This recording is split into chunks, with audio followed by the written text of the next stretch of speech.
Good afternoon again. Hey. So now it's, again, my name is Ron Swenson. What I'm going to talk about is the Solar Skyways Network. Now, the Solar Skyways Network is a term that I came up with to describe the group of universities working around the world now to bring what we're all working on here to a realization, with the minor detail that I want to demonstrate that I think what is one of the key elements to making this all happen is that we get the energy part of this dialed in right. I'm going to give you some background and some rationale for that, and that's then to open the way for the next speakers to give us some insights into how they're approaching that particular aspect of it. So we're organizing a network of universities to create a sane transit network. And what that means is solar-powered, automated, non-stop, origin to destination, and elevated. So that's sane transportation for transportation beyond oil. Sane transportation networks are unique and robust. They're small driverless vehicles. This is nothing new to you, but you may not have seen this particular picture before. Exclusive, grade separated, with offline stations, with existing rights-of-way in use, encouraging transit-oriented development, and they are safe and, again, solar-powered. So let's consider our origins. It turns out that when I was growing up, I was led to think of the whole background of human civilization, the whole difference between humans and all the other members of the animal kingdom was we learned how to control fire. And of course, language came along and a lot of these other things, but it was apparently our ability to control fire that gave us the real opportunity. And there's evidence that goes back not just to the 400,000 years I've listed here, but some indication maybe 1.2 million years ago, humans were already beginning to opportunistically use fire, and it was by 400,000 years ago that it was kind of a regular thing that people were able to keep track of it and keep on using it on a consistent basis. Trouble is, fire is raging out of control now, and we're seeing consequences of our use of fire that are unbelievable. Methane coming off in the Arctic, and Australia, I've been in that spot right there that's purple, has a new temperature rating, and the fire rating danger today, according to this sign, is catastrophic. And this is the temperature beyond which human life and even animal life cannot persist if it endures too long. If you go above, I think it's 130 or 140 degrees for more than 24 hours, pretty much everything dies, except for those special things. So if climate change doesn't get us, though, which it's been affecting us here in California with the drought for the last couple of years, peak oil is going to come along and have a very dramatic impact on us.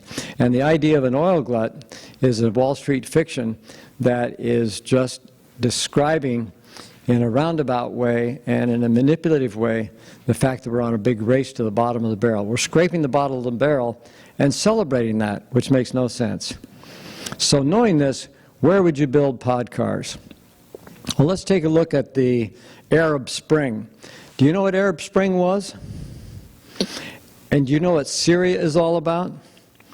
There's a combination of climate change, drought, drought induced by climate change, and drop-off, radical drop-off in oil availability.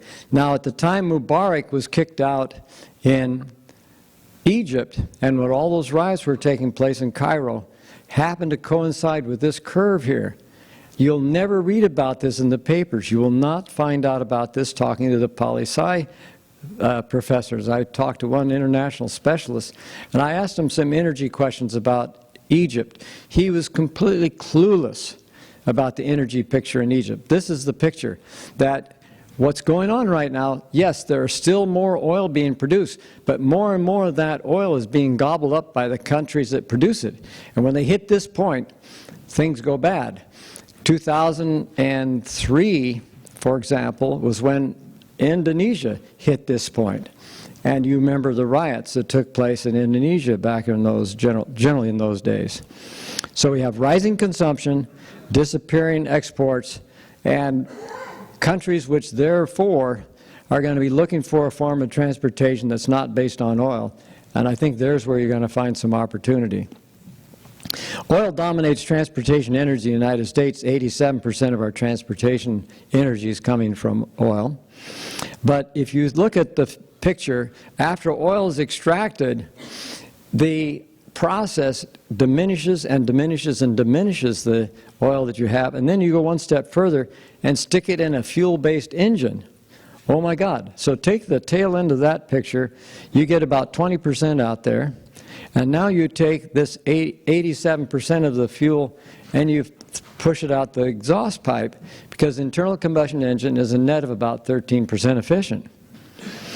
Even if there were plenty of oil, we'd have to leave most of it in the ground, because it is what we're beginning to see is a stranded asset, an asset that you, if you're an oil company and you're showing your balance sheet every year, this is what you're going to see. What happened to my robot here? There we go. So the future's in our hands, and it could look like this. So we've come to a fork in the road, and I'm going to take you back on a little back to the future. June 15th, 1752 is a date to remember. Now, the thing that is mind-boggling to me is just the fact that we know that date. And what you know from knowing that date is that Benjamin Franklin was a nerd, just like us. He had a diary. Where did it? Yeah. He kept track of his days. You know, here's 2:15, 10:29. Just like me, he was keeping track of the days. And this was documented in a book that was written a few years later by Joseph Priestley. But there's another date to remember, 1879. Can you believe this is only 6 years before my grandfather was born? Electricity into light bulbs. It's only a little over 100 years old. Isn't that amazing? But it's also amazing is what Edison said in 1910. He says, sunshine is spread out thin and so is electricity. Perhaps they are the same. Do we use these manifestations? No. We burn up wood and coal as renters burn up the front fence for fuel. We live like squatters, not as if we owned the place. Oh my God. So let's check it out. All those things on the outside there, except for the wind at the top, the drawing isn't quite right. Those are one time only. The big bright yellow ball there is every year. So those peripheral things are one shot only to get our act together. This is a starter battery for the civilization of the future, if there is to be one. That's all fine and dandy, but we've got to learn how to work off our income and not keep draining the tank. And there's plenty to use, because the total amount used by human society, a little over 15 terawatts all time, every day. And we've got maybe 80,000 to play with, at least 40,000. So, as Albert Einstein said, we can't solve our problems by using the same kind of thinking we used when we created them. And my buddy Pete Christensen, are you here, Pete? Anyway, he's around here. He said, we can't solve our transportation problem by using the same fuels.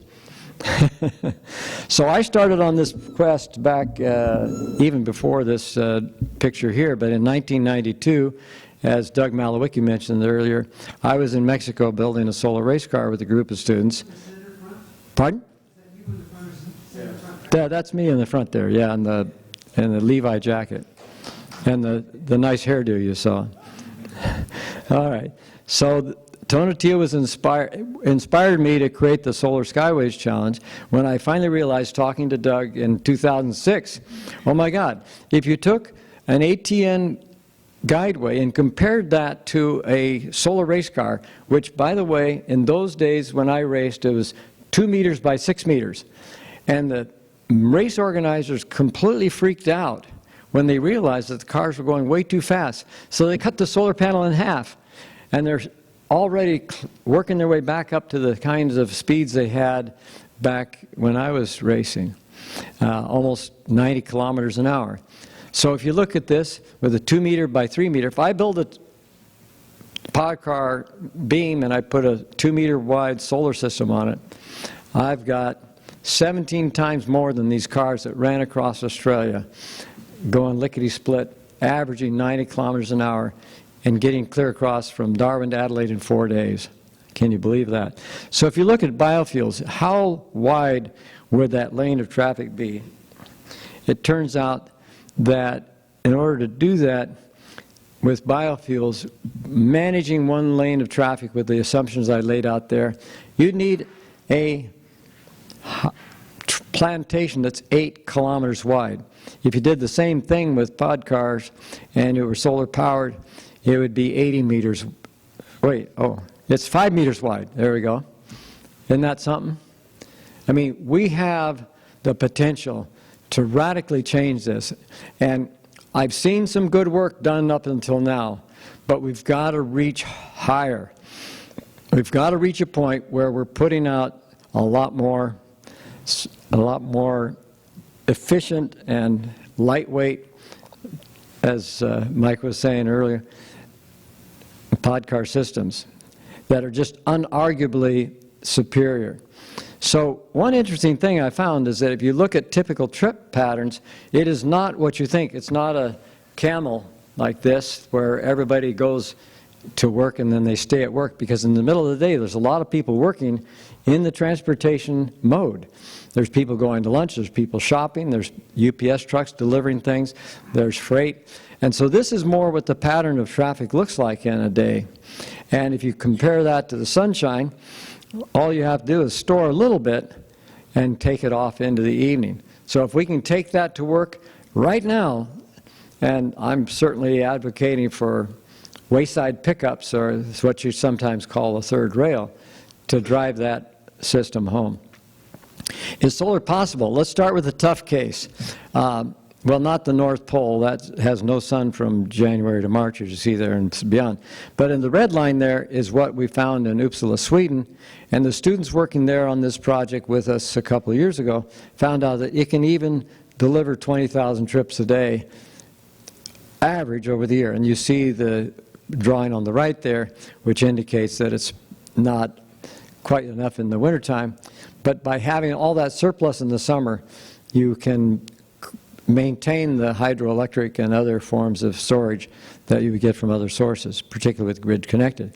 Now, it turns out that in the United States, by my reckoning, there's enough sunshine to do most of the transportation sector, because, as I said earlier, with 25 quads of input into the transportation sector, there's only 7 quads that's actually going to the wheels and producing forward motion. The rest of that gray is exhaust. It's just going up the smokestack, whether it's electric cars with, powered by coal plants, or automobiles, or what have you. So with suspended vehicles in particular, I think inclusion of solar is easy. This is a solar project I did about 3-4 years ago in Santa Cruz. You're all welcome to come and take a look at it, because I think it demonstrates that it can be aesthetically appealing. But let's say that somebody says, well, we really don't want to look at that thing. Well, hold the phone, because we can make it smaller. We can make it narrower. We can limit it just to the top of the rail, if that's what suits people in the jurisdiction you're working in. And of course, we leave it up. See, I told you I wasn't going to get much time here. Oh, come on. Give yourself another 10 minutes. Another 10 minutes? Oh, take 2. Well, we've been working with the City of Santa Cruz and the University of California, Santa Cruz, to envision what this might look like. And we've come up with 2, going back to that previous example, 2 minimalist approaches to this. One was suspended cars, and one was supported cars. So whether you're suspended or supported, you can make this work. Now, it turns out if you're going east-west, you only want modules on one side, because on the north side you won't get very much much sunshine. And if you're going east-west, then you run it like this, one on each side. And you'll have one doing a lot more in the morning, the other side doing a lot more in the afternoon. I want to just give you a quick history.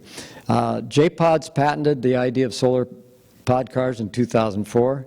I came up with the idea in 2006, and Doug's artist put together these drawings for us. This is Skytran. We created a solar visualization in 2007. As I mentioned, we put this together as a real project to prove the point in 2011. Then we got, in 2012, some students to put together this visualization. You can see it online. And now we're seeing more and more people, Dr. Yang here today, talking about solar on his guideway. So since the whole thing about universities and cities and industry working together has already been pretty much covered, I'm going to wrap it up there. But just to say that this gives you some kind of an idea of what the potential is to turn this whole situation we're dealing with the Paris talks coming up, and a chance for not just arm waving, but actually delivering a transportation system that doesn't use oil. Thank you.